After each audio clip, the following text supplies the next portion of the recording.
Welcome to Dominant Mets Nation, home of the passionate baseball fan. Thank you so much for tuning in today. We got a great video. We're going to talk about the three things that actually worry me the most this year. Obviously, there's been a lot of magic as of late. Mets unfortunately snapped their 9-game winning streak.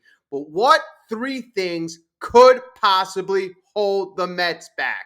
So we're going to get into this video. Also, at the end of the video, I'm going to tell you the latest World Series probability odds that the Mets have. And then why not? We'll go over the Mets' current playoff odds, real numbers. So stay tuned for that as well.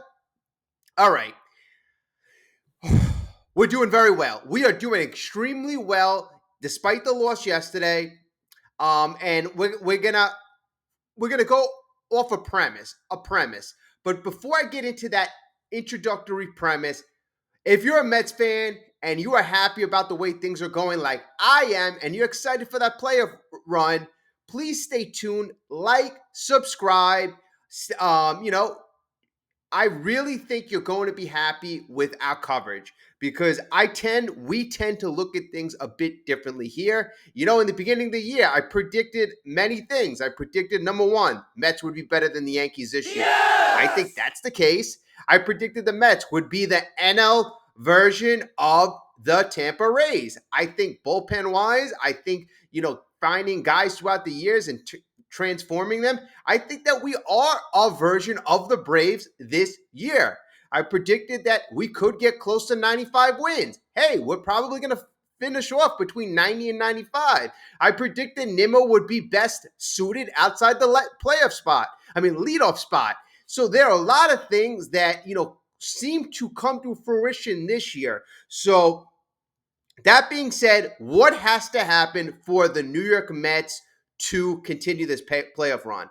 Well, number one, the starting pitching. The starters have to continue their dominance from Severino to Manaea to Peterson, Quintana. That's helpful that your fourth starter put out a great performance the other day. That was huge. That was big. Blackburn's going to be starting tonight. We need him to continue that trend. So starting pitching right off the bat, it's got to be up there. It's got to be high-level performance after high-level performance. Every game is a playoff game. You can't put your foot off the pedal. So these are all givens that this is what you have to do. And remember, we're going to talk about your three things we're afraid of.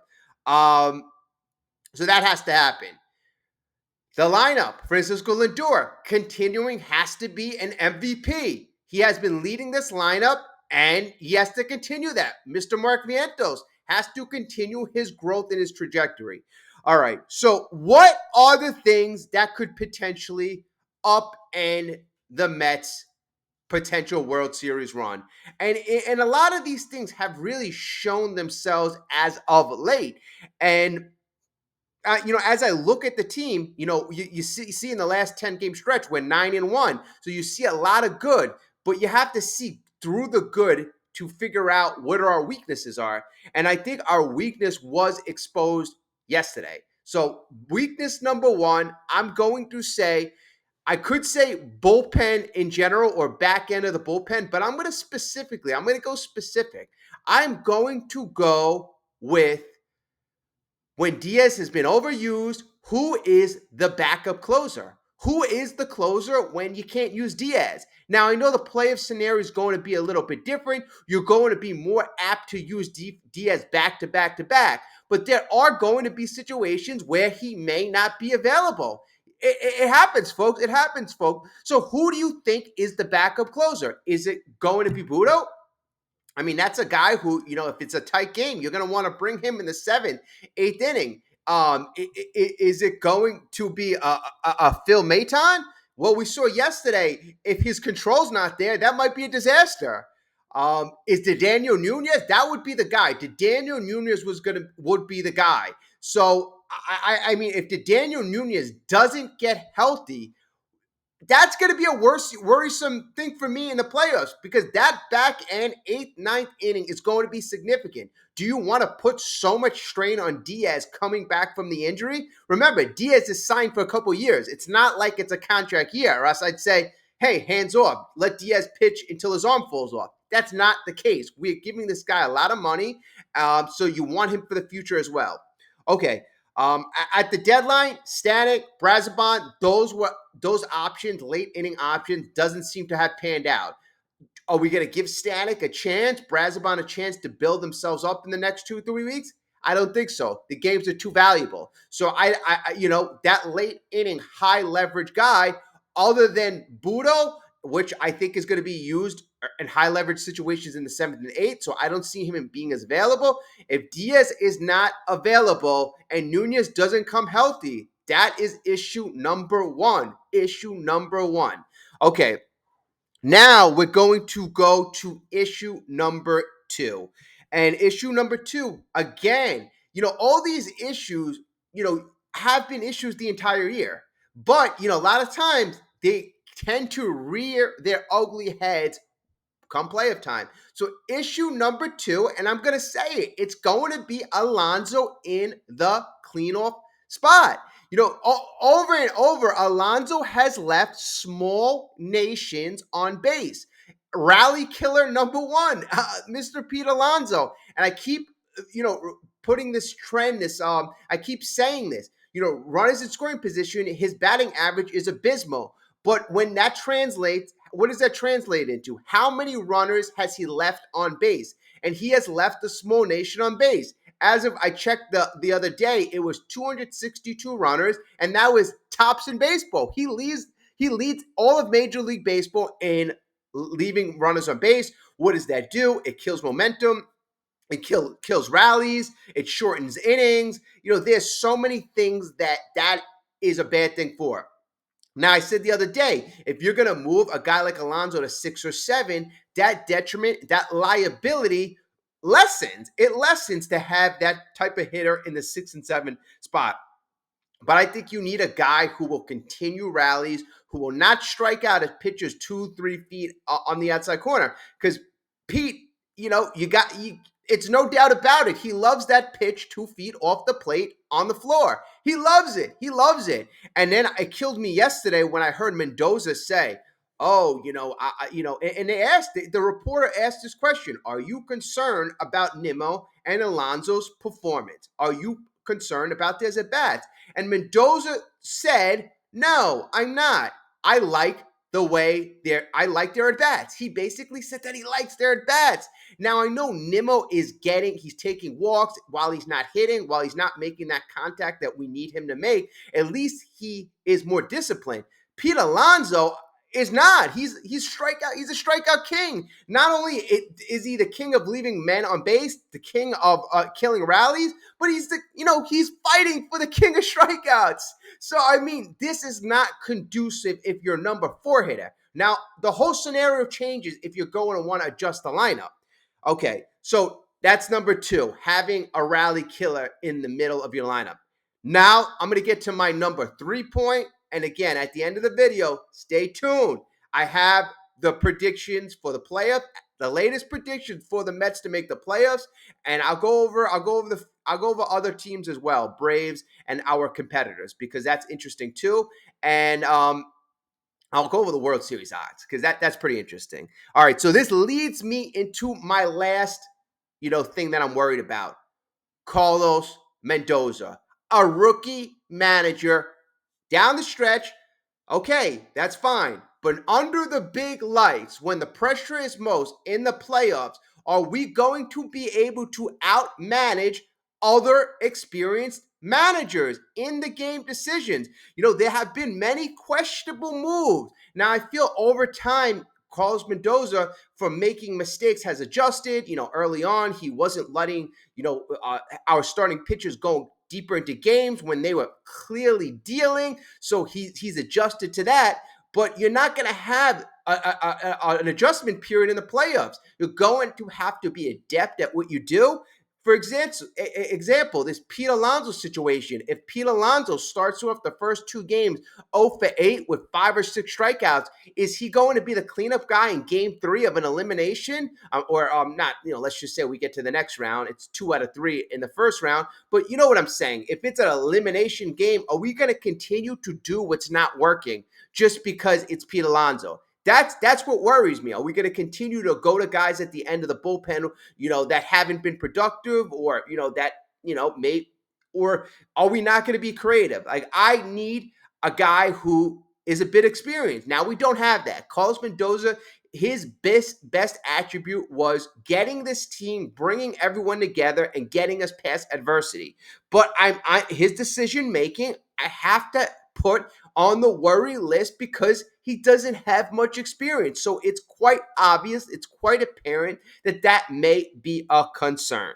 So those are my 3 things I got to say. The back end of the bullpen, specifically backup closer. Number 2, Pete Alonso standing in the lineup when he bats cleanup. And number 3, you got to go with Carlos Mendoza, rookie manager in big spots in the playoffs with no experience. Those are my 3 fears. What would you say are 3 roadblocks that, to us being successful? Those are my 3. Drop them in the comments. What do you think? Okay, so now we're going to get into the playoff odds and World Series odds because that's my goal. Anybody who's followed this channel, we started in 2022, knows that I approach it from the standpoint of making the World Series. Steve Cohen said he wants to win a World Series within 5 years. I believed him. So let's look at those standings and let's look at those possibilities right now. Okay, so let's look at this, and I'm going to look at Fangraphs. Let's scroll down to our New York Mets situation, and let's look at what Fangraphs is saying for the Mets' possibility of making the playoffs. Currently, as we stand, we are 78 and 65. A lot of people are saying we got to get to 90 wins, so we are still 12 games away. With 19 games left, we would have to go 12 and 7. So if we look right here, the chance that Fangraphs gives us, and I've seen it at different numbers depending on where you look. So to make the playoffs, we have a 49% chance. So about a 50% chance. And that greatly has risen in the last 2 weeks. In the last 2 weeks, I think I saw it at 15% 2 weeks ago, 15%. So it went from 15% up to 50%. Chance to clinch the wild card, 48%, win the division, 1.3%. I mean, that's not going to happen. I mean, the thing that would help us out, we have 7 games left against the Phillies. If we obviously win all 7 games, look at that, we're 7 games back. But the likelihood of that is very low. We look at the Braves. The Braves, despite, and this is the strength of schedule, despite having the same exact damn record as the Mets, Fangraphs gives the Braves a 72 and 3 chance of making the playoffs. And that just tells you, how strength of schedule, they take in the fact that, I'm pretty sure the Braves have been winners in the past. But, I don't think, I'm not a betting guy, but 22% more with the same exact record. So this is the big difference right here. So you go to strength of schedule. Strength of schedule is 516, and the Braves' strength of schedule remaining is 491. So, I mean, that's the big difference right there. If you go down to our competitors, so let's look at the Padres and the D-backs. So the Padres, they give a 92% chance to make the playoffs, and the Diamondbacks an 84% chance to make the playoffs. And we're literally a game and a half behind the Diamondbacks. We're a game and a half behind, and the Diamondbacks have an 84% chance, and we have a 50% chance. We're literally a game behind the D-backs in the loss column 2 to add. So we're not far behind. That just tells you that these percentages can change awful quickly in 2 or 3 games. If we win the next 2 and the Diamondbacks lose the next 2, those projections will change drastically. Now, if you look at the World Series chances as of this moment, I don't know if you're a betting person, but the Mets, it's saying to have a 2% chance to win the World Series. Braves 5.3, Phillies 12.5. while we're doing this, let's see who has the highest chance. The Brewers have a 3.7. The Dodgers have an 18% chance. The Padres have a 7.7. D-backs 5.1. If we go over to the American League, the Yankees have a 15.4. The Orioles have a 6.7. Guardians 4.9. And Astros 11.2. I mean, the thing that kind of stands out to me is how obviously the Dodgers, they have the best chance in all of baseball at almost 18% chance, according to Fangraphs, to win the World Series. The thing that stands out here is the second best chance, it goes to the Yankees at 15.4%. And they've been playing terrible. They've been playing terrible, as of late, in my opinion. They haven't been playing anywhere near what was thought of them. So I mean, that's a bit fascinating. That's a bit fascinating. So do you agree with those probabilities? Tell me what you think in the comments about that as well. All right, last but not least, like, subscribe. I appreciate each and every one of you. The comments, amazing. You know, it's something here, and I probably kind of like screwed up myself. A couple of weeks ago, I'm trying my best to build the channel, and the thing that's really I think kind of stunting the growth is for me doing my research. I'm not a tech guy. I'm not a technology guy. I'm a guy who I find this as our channel and we give our opinion. So, my opinion isn't greater than your opinion. We share our opinions here. So, that's what I do. I share my opinion and we have a good time together. So, but you want to grow the channel. You really want to grow the channel. So, we were having really decent growth. One of the things that kind of stops or stunts the growth is the timing of my videos isn't really optimal. I mentioned in my last video, since I am working a lot, when the game ends or when an event happens, I'm not available or ready to post a video. And that's when YouTube is ready to show these type of videos. So I'm a little late to the game with that. So, a couple weeks ago, a member suggested, hey, you know what? Pay like a couple bucks toward advertising. So I'm like, I don't want to do that. But I ended up paying like $20. I don't know. I forgot which one I did, like Veed or I don't know. It was a bunch of them that came up. So I never did advertising before, but I'm like, all right, let's try promoting a video, right? Let's see if I get a little more play. Honestly, in my opinion, that it felt like it destroyed my channel ever since I promoted the video, and the video didn't even have a lot of views. It had like 300 views.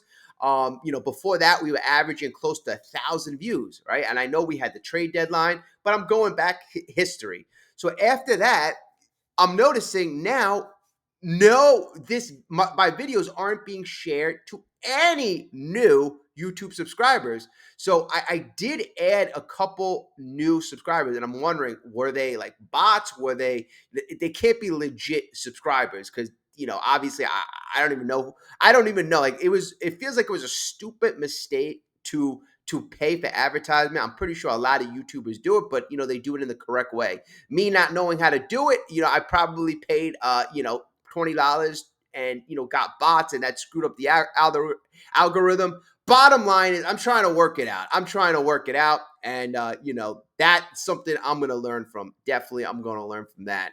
So if you can continue to like, subscribe, drop a comment. I know watching the video, the length of the video, that really helps a lot. So I appreciate it. And I gotta say this: our length of viewership times has increased tenfold in the last couple of weeks. Like it's literally doubled and triple the times people are watching videos. You subscribers, I appreciate you a lot. And there's another thing called click-through rate too. That has really kind of gone through the roof. Really's gone through the roof. So, I appreciate everything. So I'm working on what I screwed up.